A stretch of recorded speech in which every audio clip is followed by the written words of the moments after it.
मानव sir, Dhirendra Shastri जेव्हा जेव्हा नागपुरात येतोय किंवा महाराष्ट्रामध्ये येतोय, महाराष्ट्राचे छत्रपती शिवाजी महाराज त्यांच्याही विषयी तो बरडून गेला की महाराजांनी रामदास स्वामीकडे गेले आणि ते लढाई करून थकले, आपलं जिरेटोप त्यांच्या पायावर ठेवलं आणि ते असं म्हणाले की यानंतर राज्य तुम्हाला करायचं आहे. सर, माझा प्रश्न असा आहे की या बरळण्याच्या मागे यामध्ये मला एक षडयंत्र वाटतोय, कारण आधी महाराष्ट्रातील या सर्व थोर पुरुषांना बदनाम करायची सुपारी यांनी घेतली का? धीरेंद्र कृष्ण महाराज शिवाजी महाराजांविषयी जे बोलले त्याची आपण खरं म्हणजे आधी कल्पना सुद्धा नाही करू शकत. शिवाजी महाराजांना आपण एक वीर पुरुष मानतो, वाटेल त्या विपरीत परिस्थितीमध्ये नामोहरण न होता ताकदीनं लढाई करणारा एक व्यक्तिमत्व मानतो. धीरेंद्र कृष्ण महाराज म्हणाले कि जब काफी दिनों तक शिवाजी महाराज लड़ाई करते रहे, वो थक गए थे, इतने थक गए थे कि वो रामदास स्वामी जी के पास गए, उनके चरणों पर माथा टेका, अपना जो मुकुट था वो उनके सामने रख दिया और उनको कहा कि अब मुझसे लड़ना संभव नहीं, मैं बहुत थक चुका हूं, अब ये लड़ाई भी आप कीजिए और ये राजपाट जो आपका है वो आप संभालिए. महत्वाची गोष्ट या ठिकाणी ये राजपाट जो आपका आहे वो आप संभालिए. म्हणजे हे राजपाट जे होतं शिवाजी महाराजांचं स्वराज्य हे कोणाचं होतं? रामदास स्वामींचं होतं. पुढे तो असंही म्हणतो की रामदास स्वामी जी के कहने पर ही और उनके आशीर्वाद के कारण ही मैं लड़ते आया हूं, असं शिवाजी महाराज म्हणाले. और इसलिए अभी आप खुद इसको संभालिए. यावर स्वतः रामदास स्वामींनी त्यांना म्हटले कि ठीक है, मैं तुमको तुम्हारा गुरु कर आदेश देता हूं कि तुम आगे का राजपाट संभालो. आणि मग शिवाजींनी पुन्हा राज्यकारभार आपला सांभाळायला सुरुवात केली. आता याचा अर्थ असा आहे की संपूर्ण शिवाजींनी जे स्वराज्य निर्माण केलं, सुराज्य निर्माण केलं आणि ज्याकरता आपण शिवाजी महाराजांना एवढं मानतो, जगाच्या इतिहासामध्ये पहिल्यांदा या पद्धतीचं सर्वसामान्य लोकांचं राज्य त्यांनी निर्माण केलं होतं, जी वस्तुस्थिती होती. आपण जेव्हा म्हणतो की रामायणामधलं रामाचं राज्य पुन्हा यावं, ती वस्तुस्थिती आहे, इतिहास आहे, नाही आहे याबद्दल कुठे शंका असू शकेल. पण शिवाजी महाराजांचं सुराज्य ही महाराष्ट्रामधली वस्तुस्थिती होती. 400 वर्षापूर्वीची ही घटना होती. शून्यातनं त्यांनी संपूर्ण हे सुराज्य निर्माण केलं, ज्या सुराज्यामध्ये प्रत्येक माणसाला, तो दलित असेल, वेगवेगळ्या जाती जमातीमधला असेल, स्त्री असेल, प्रत्येकाला अतिशय उत्तम न्याय मिळेल याची त्यांनी काळजी घेतली.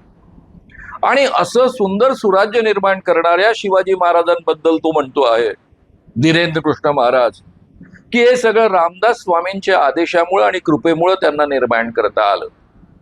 आणि हे राज्य रामदास स्वामीचंच होतं, त्यांना ते अर्पण केलं आणि रामदास स्वामींनी पुन्हा ते शिवाजी महाराजांकडे दिलं.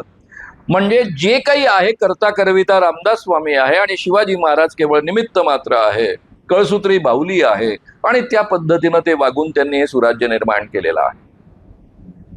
हा 24 वर्षाचा 25 वर्षाचा एक पोरगा, याला जगाची कसली अक्कल नाही, शिवाजी महाराज काय ते माहीत नाही, शिवाजी महाराजांचं सामर्थ्य माहीत नाही, शिवाजी महाराजांचं अलौकिक काम माहीत नाही आणि तोंडातील ते बरळतो.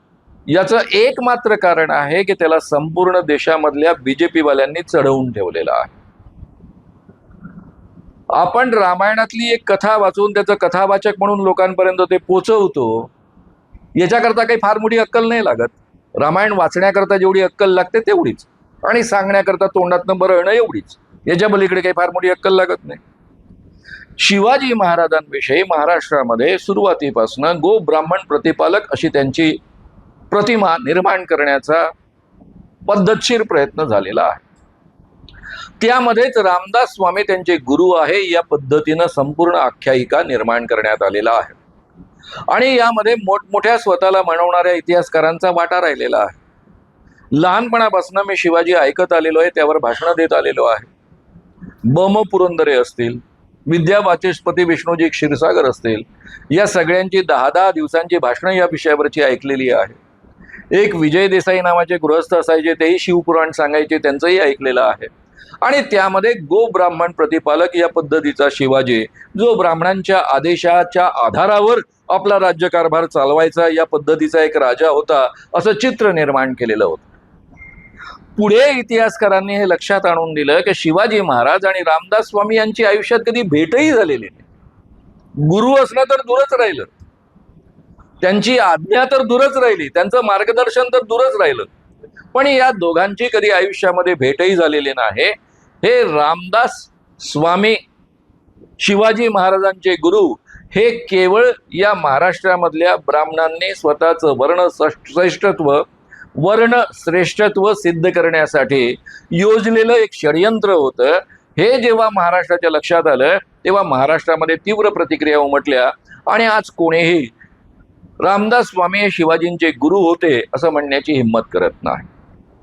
एवढंच नव्हे तर यावर कोर्टाचा निकालही आलेला आहे की यापुढे कोणी शिवाजी महाराज हे रामदास स्वामी त्यांचे गुरु होते असं म्हणायचं नाही म्हणून. पण एवढी सगळी अक्कल या माणसाला असायची शक्यताच नाही. याचं शिक्षण काय, याचं नॉलेज काय, याची लायकी काय, आणि त्याला आपण एकदम धीरेंद्र कृष्ण महाराज वगैरे महाराज म्हणतो आणि म्हणून त्याच्या म्हणण्याला महत्व प्राप्त करून देतो. प्रत्यक्षामध्ये हा अत्यंत बुद्धीच्या दृष्टीनं एक चिल्लर माणूस आहे, ज्याची दखल सुद्धा घेऊ नये असा माणूस आहे.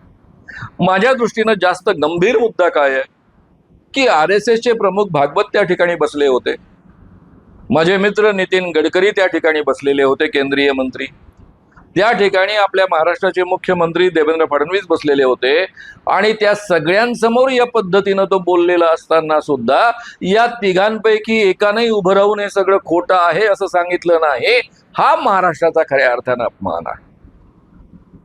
तो बरळला अक्कल नसलेला एक माणूस इथपर्यंत ठीक आहे, पण त्या ठिकाणी तुम्ही उपस्थित आहात, धडधडीत खोटा इतिहास सांगितला जात आहे आणि त्या ठिकाणी तुम्ही त्याला ऑब्जेक्शन घेत नाही की असं कधी महाराष्ट्रामध्ये घडलं नाही. शिवाजी महाराजांचे गुरु कधी रामदास स्वामी नव्हते.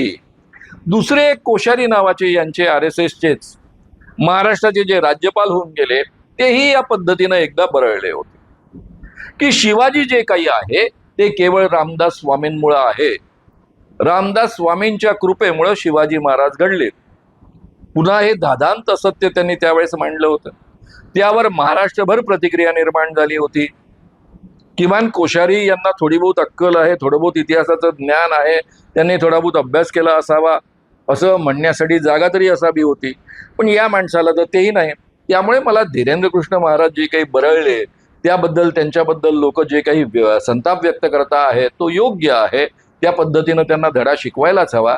पण ते तेवढं महत्त्वाचं नाही जेवढं या तीन नेत्यांनी हे सगळं त्यांच्यासमोर सहन केलं आणि त्याचा प्रतिवाद तिथल्या तिथे केला नाही, ही जास्त गंभीर बाब आहे असं मला वाटतं. अगर आपको ये वीडियो पसंद आया हो तो उसे ज़रूर लाइक करें, लोगों में ये अवेयरनेस फैलाने में हमारी मदद करें, वीडियो को ज़रूर शेयर भी करें. तो हमारे YouTube चैनल श्याम मानव को विज़िट करें. ऐसे सारे वीडियोस का आनंद लेने के लिए हमारे चैनल को सब्सक्राइब करें, उसके लिए सब्सक्राइब बटन दबाएं. नए वीडियोस का नोटिफिकेशन पाने के लिए बेल आइकन दबाएं.